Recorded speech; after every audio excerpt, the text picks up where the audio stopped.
Today, I'll demonstrate how to use the Roger Pass-Around microphone with the Roger touchscreen as shown here. Turn on both the touchscreen and the pass-around microphone. Press and hold the side button on the pass-around microphone for 2 seconds.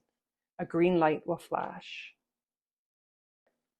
Press and let go of the connect button on the touchscreen and you'll see a pop-up message saying that the Roger Pass-Around microphone is connected. It's a good idea to do this every morning so that you can assure that everything is working properly.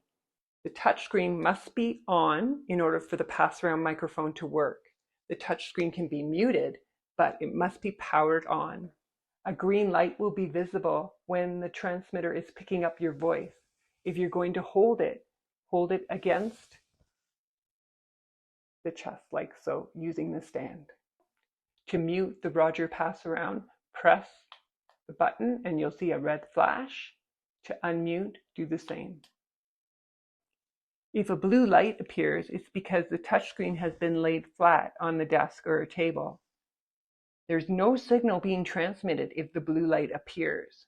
Ensure the touchscreen remains in an upright position, and then you'll get the green light indicating that sound is being transmitted. Charge the pass-around microphone every night.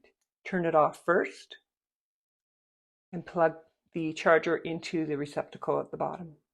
There's no danger of overcharging the transmitter. Our team is happy to help and answer any questions that you might have.